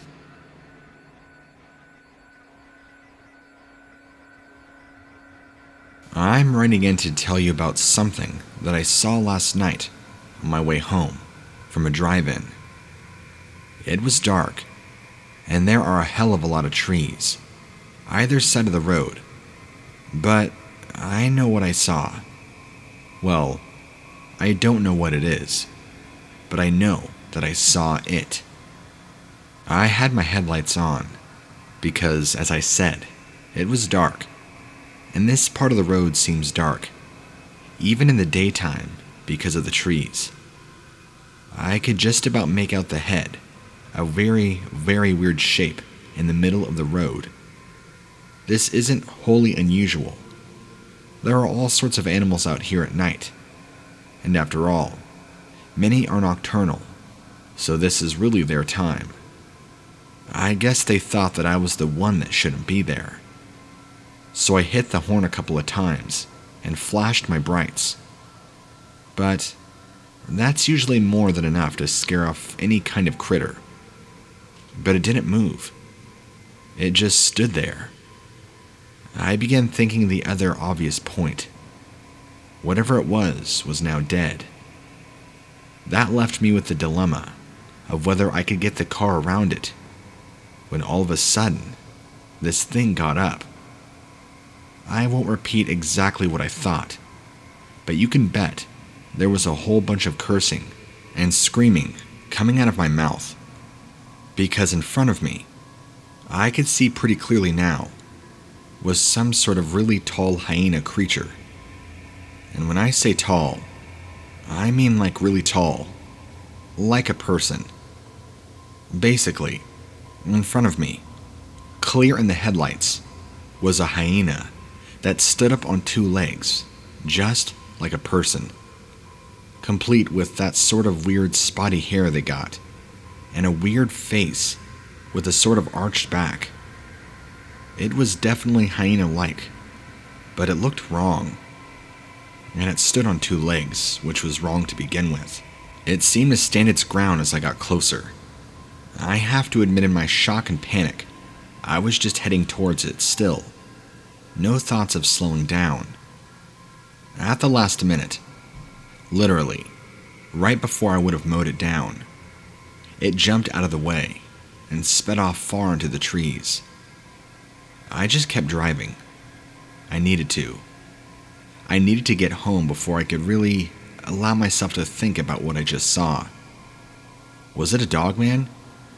I don't know. It didn't look like a dog. It was pure hyena. So, a hyena man? I just don't know. Which is why I'm telling you. To see what you and the people that listen to your show think. Thanks for taking the time to read my story. My dad loves to hunt. We live just outside of Denver, and there are a lot of different things that he can shoot at. He even works in an outdoor store, so he justifies hours killing animals by saying it's research for the store, and he is trialing the goods to let the customers know just how good or not good they work. Whatever. I'm not really anti-hunting, or even that bothered about him being away for hours at the weekend, as it is usually really early in the morning, and I'm too busy sleeping. Thankfully, my younger brother is more into it than me, so if Dad fancies company, it's my brother that gets woken up at like 3 a.m., not me. One rule my mother always insisted on is that my dad comes home clean. We all know what he does, but she doesn't want his bloody cargoes coming back into the house. So he goes to the store after a hunt and cleans up. And if he has brought back a kill, it has to be dealt with first.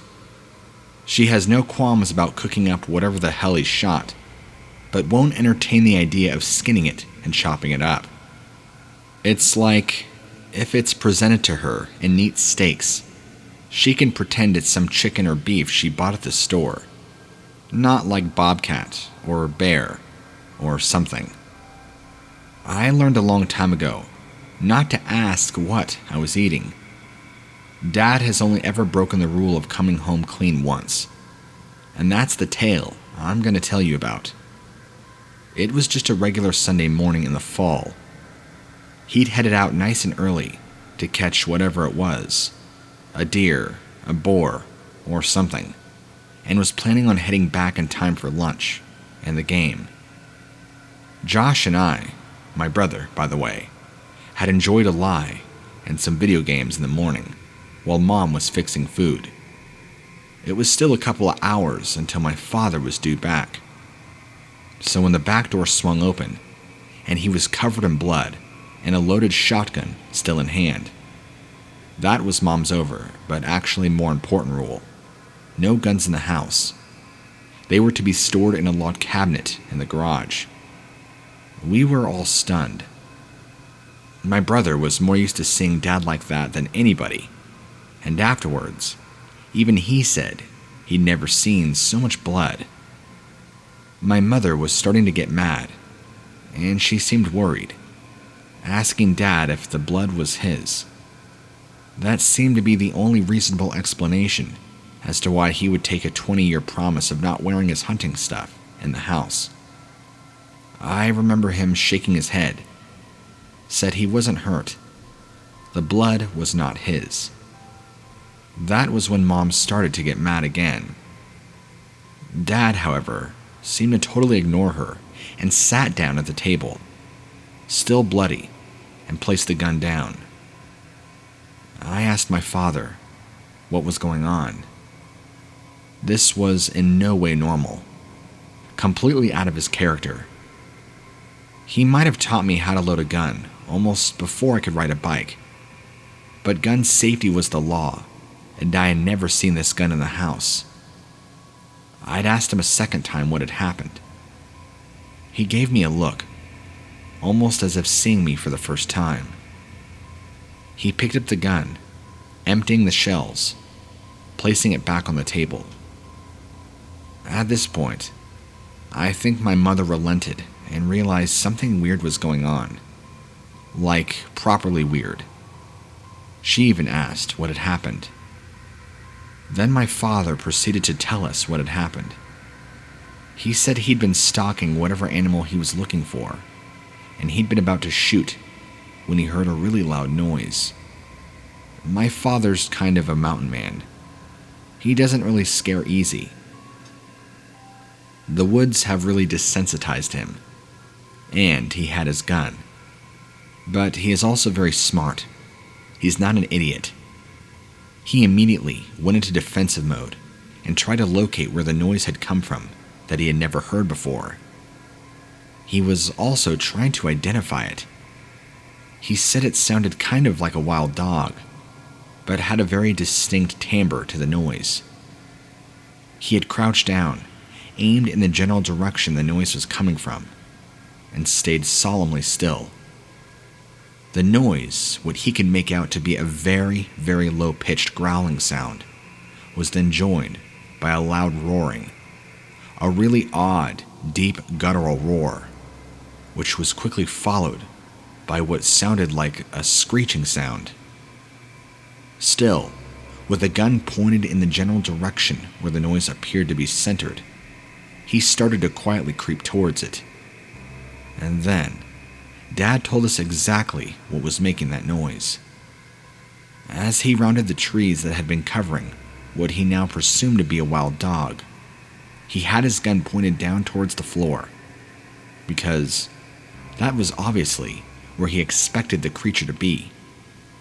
What he had not expected, and would have never imagined in his wildest dreams, was that this dog that he was about to meet would actually be bigger and larger than him, and even reared up on two legs.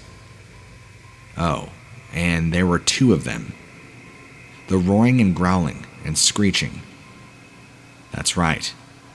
They stood just a few feet in front of him. Two things that can only be what I know to be dogmen. Tall, much taller than my dad. He is 6 foot fair, but my dad can only think to protect himself against something like this. Something big, broad, jet black, and faces that he said resembled Doberman pinschers, which I thought was interesting. He blasted his shotgun and hit both at least once, hence the blood. They both turned and ran, and he ran back to his truck, straight home. He was telling us he had never felt such primal fear in his life. He's experienced. He knows to never run from predatory animals. But he said he's never had this kind of primal fear overtake him before. My brother might be 12, but he began to cry. Mom looked like she wanted to join in. I think I even considered it. In a way, our shocked response seemed to be what Dad needed. He suddenly shot up from the table and said he was going to go to the store, scooped up the gun, and apologized, and without saying anything else, left. Those next few hours were brutal, but finally Dad came back home, along with a couple of his friends. They'd been back to the exact spot, but unable to find these things. They knew it was the right spot, because there was a lot of blood, surprisingly. There was even a trail of blood, but it stopped, and there were no bodies to be found. They had looked all around for a few hours, but didn't see or hear anything. Nothing. Not even the sound of another creature or bird.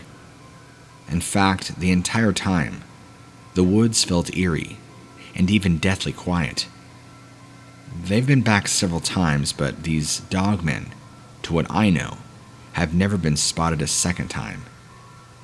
My father thinks he must have killed them, and maybe another animal had dragged them off, because things just don't disappear. But then, 6 foot 2-legged dogs don't exist either. I know about cryptids, and so I knew exactly what this was. But my dad doesn't even believe in Bigfoot, so I think he was the most shocked by all of this. My brother and mother both think it's all hogwash too, but they can't deny my father's genuine reaction of fear and worry, hence why they're scared. I'm not even sure what to make of it myself. Not that I don't believe my dad, and not that I don't believe dogmen exist. It just seems so surreal that my own father would have a run-in with these supposed mystical creatures. I did a really stupid thing, and fell asleep in a boat on the bayous.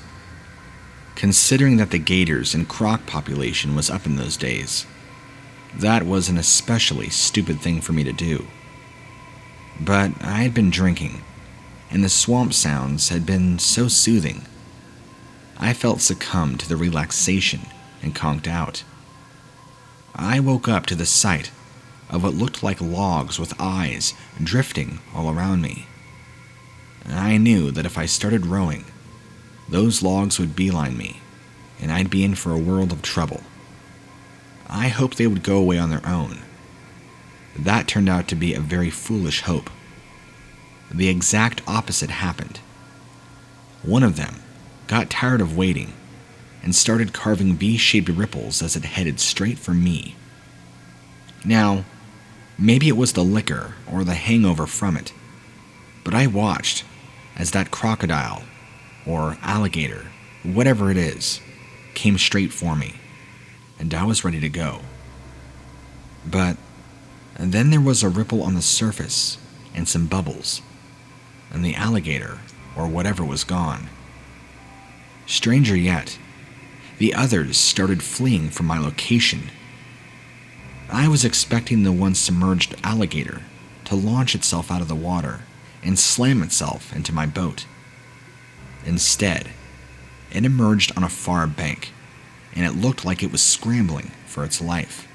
I kid you not, A large black clawed hand reached out of the water and grabbed its tail and yanked it back under the water with such incredible force that this thing stood no chance.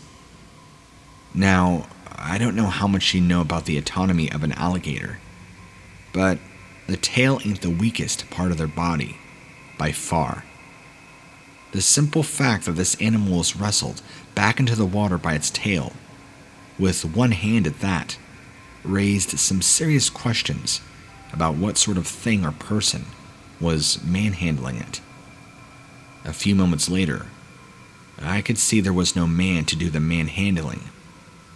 The chaotic splashing drifted over to the bank, where I could only describe it as a towering monster that looked like a wolf, coated in slime, emerged with an iron grip on the croc's dead body.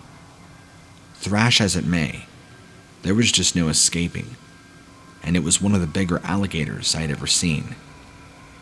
For a moment, I thought the whole thing would turn around with the alligator it got in its jaws and the large head of a monster, but the thing took its two massive claws and grabbed either side of the mouth and pulled it open very wide. I could hear the jaws snap, and I knew right away the animal had been broken. This hulking wolf monster then proceeded to bash its prey against a tree in rage. Ever see a croc get its brains beaten out? I did that day. It was as terrific as it was terrifying. Even though I stood to be lunch just a few minutes earlier, I couldn't help but feel sorry. It literally had no fighting chance, and might as well have been a puppy in the clutches of an eagle.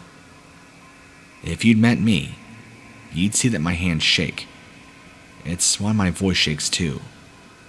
I came so close to death, and then I watched death incarnate, in the flesh, rise up and break a predator that I feared, as if it were just a mere toy. This is why I stay out of the bayous. I've heard tales of what people describe as hulking-sized werewolves, but I always just thought it was wives' tales, silly ghost stories to scare kids that are told around the campfire. That is, until I saw it for myself. I was more amazed at the sheer size of this animal, or creature, or thing. It was kind of like a human, except nearly 8 to 9 feet tall, with a massive Arnold Schwarzenegger-like body, covered in thick, long, black hair, with a massive head of that of a wolf.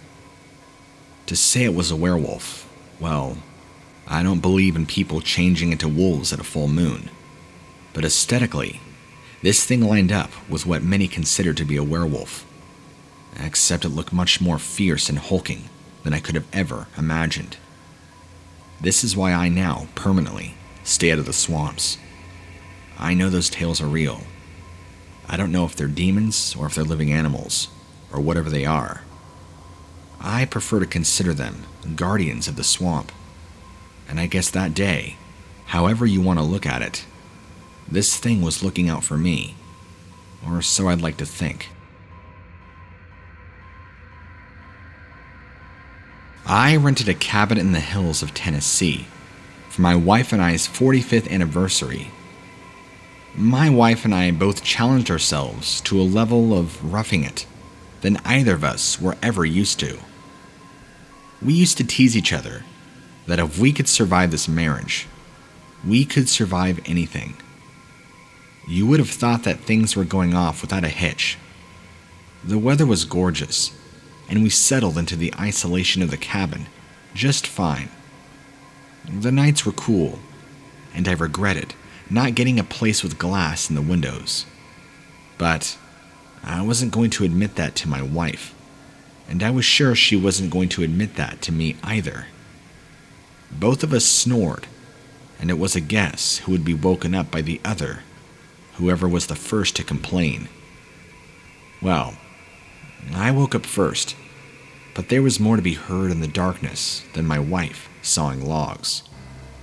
There seemed to be a sound coming from just outside the window, right above our bed.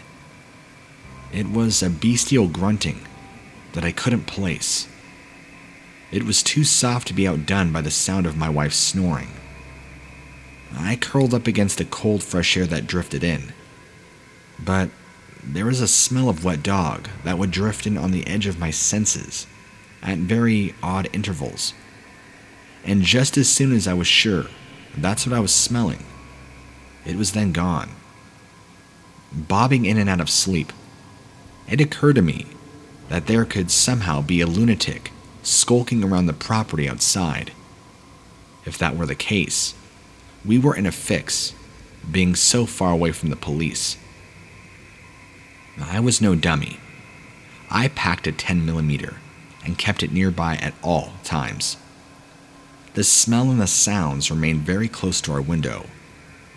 When I felt that I was awake enough, I slipped out of bed as quietly as possible and took the gun from the dresser. I quietly slid a magazine into it and readied myself for a confrontation outside. Though the window was without glass, it had narrow wooden bars, so I was sure that I could safely leave my wife's side. When I came around to the side of the cabin, where I was sure I would find a madman crouched beneath the window, I found instead a great large mass of shadow that was just no making sense of. It was furry, and my brain tried to tell me it was a bear, but it just wasn't the right shape. It then turned its head toward me, which gave me a start. I thought I had come to its side of the cabin in perfect stealth. I don't remember ever hearing bears with glowing eyes. This wasn't that reflective light like you see in cats. This was almost like the light of a candle, except it was coming inside the beast's eyes. It went from crouching to standing, and it was absolutely massive. What I thought were demonic horns turned out to be long ears that were no less hellish. I felt my gun was shrinking in my hand, and it made it all the more urgent that I shoot the monster stalking me and my wife. I almost didn't take the shot as it neared me. It seemed to grow in size exponentially. I finally couldn't take it anymore, and I raised my Colt and fired into the threatening shadow. I surprised it. I'll never know if I heard it. It had charged me, but changed its trajectory a bit when the bullets found their marks. Claws grazed my ribs. My wife woke me up in the daylight, spilling across the grass. My wounds weren't as bad as they could have been. I made it through our anniversary somewhat tender. We made it a point to never go back to that very remote location. We didn't need the addition of monstrous wolf demon things to negotiate with. And my wounds were only superficial at best. I don't think this thing's intentions were it trying to hurt me or kill me. I think, honestly, it was bluff charging me, and just gave me a clean swipe. With as big as this thing was, it could have honestly ripped me in two, so I don't know why it basically tickled me with its claws. Again, my wounds weren't terribly deep. They have left scars, but nothing I couldn't deal with. Nothing that I needed to go to the hospital with. As far as what I encountered, it's the only thing I can think of is a wolf man, or some sort of giant upright walking wolf that now stalks the woods of Tennessee. My wife, however, doesn't know about this because I told her it was a bear. When I was a kid, Halloween, and especially trick-or-treating, was by far my most favorite time of the year. Even more so that Christmas or birthdays just couldn't match up to. It wasn't just because of the candy, although obviously that was great too. But what I really enjoyed was dressing up, and then walking around the neighborhood with my buddies. I love seeing everybody else, and oftentimes even adults in costumes, visiting houses where people had spent hours decorating. It was fun and safe, and everybody knew everyone. We always had a blast every year. This particular event happened right around 1996 or 1997. I was 10 or 11 years old. Since we were beginning to get a little older, our costumes were beginning to get a little more elaborate and more scary. There were some real spooky and realistic looking ghosts and vampires, and even creatures from the Black Lagoon. There were even a couple of werewolves, which I was both fascinated by and also terrified of. Of all the nightmare creatures, it was actually werewolves that scared me the most. I had seen American Werewolf in London, the Howling series, and that one by Stephen King. I think it's called Silver Bullet, but I can't be too sure. Those movies, werewolves in general, just scared me, but I had this weird morbid love for them. Anyway, we never saw it as a contest. If you were a witch and you saw another witch, you gave that kid a high five. This was a fun night. Not the time to sulk that somebody had a nicer, pointier hat or a bigger fake wart on their nose. So when the kid, wearing an unbelievably cool dog costume, I didn't care that it was way more realistic than it was weird, because he kept disappearing and then reappearing at the house we were calling at. Like he was there 1 minute, staring at us with his dog face, and then gone, back again. It was strange. One of the girls I was with, Sadie, was a bit more nosy, and this kid doing weird magic tricks was really getting to her. She wanted to know who it was, how he had gotten such a realistic looking costume, and how he had kept ducking out without seeing us.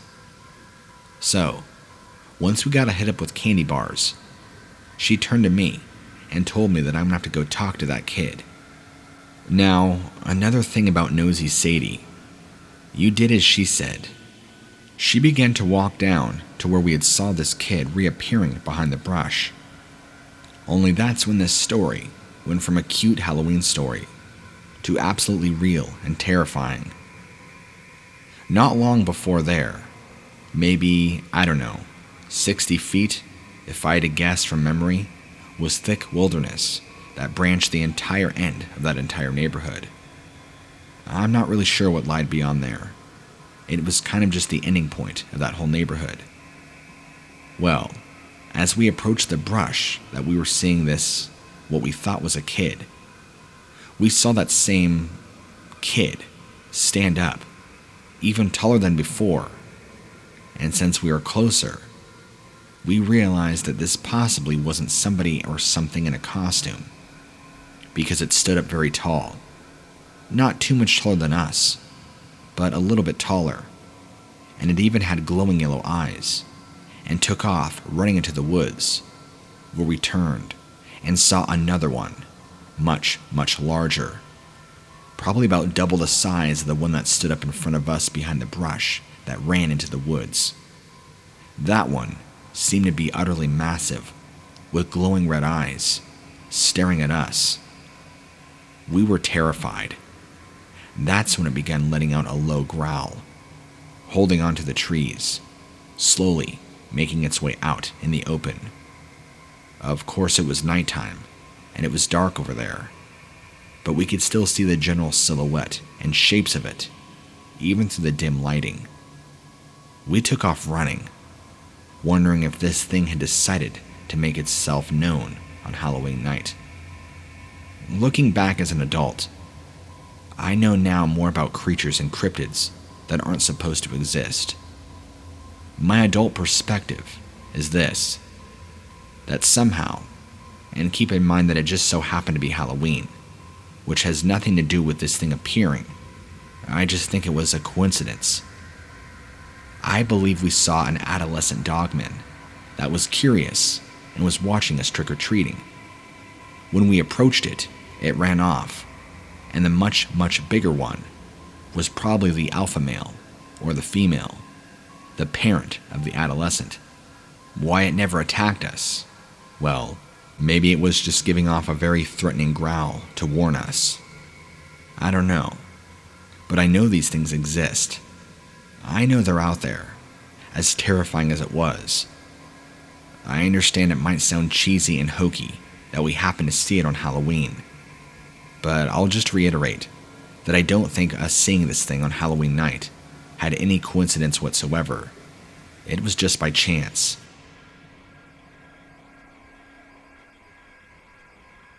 I was camping by myself in a few of the pines that surrounded the Rockies. What can I say? I used to be a loner. You can't really experience the wilderness unless you experience it completely alone and in isolation. Anyway, night was falling rapidly, and I did the responsible thing. I extinguished the fire, but I also did the smart thing, and I buried some of the embers. The insulation of the ground would keep them hot, and I'll be able to start my fire afresh the next day. I got in my tent. I lay down facing the tent opening, and I left it open slightly. I don't feel this so much as a safety issue as it is a matter of survival. Like the dog that walks around and circles several times before it finally lays down. I like to make sure that I'm going to be safe.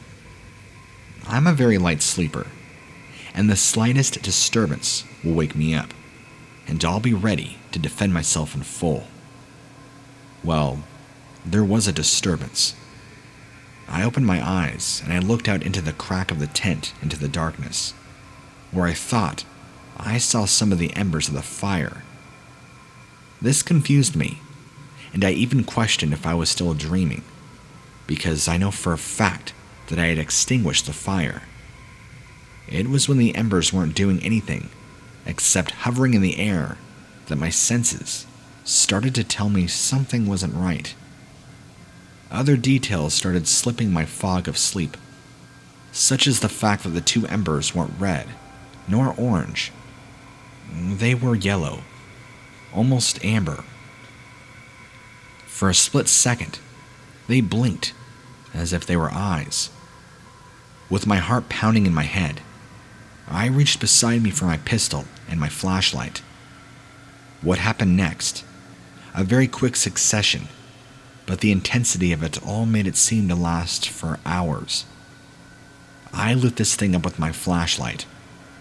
I came face to face with the most grotesque wolf-like gargoyle creature I had ever laid my eyes on. Its back was hunched, claws like scythes, and the hatred and malice that poured and emanated out of this being was more starkly displayed in its features than its facial expression. I know, I landed one or two good shots on it, but that somehow didn't stop it. Maybe it succumbed to its wounds later on, assuming it was a mortal creature. I know that might sound hokey, but I've never heard of a creature like this. I'll know, for sure, that if I see it next time, I'm putting it down for good. Hopefully, this is the last time I'll have ever seen it.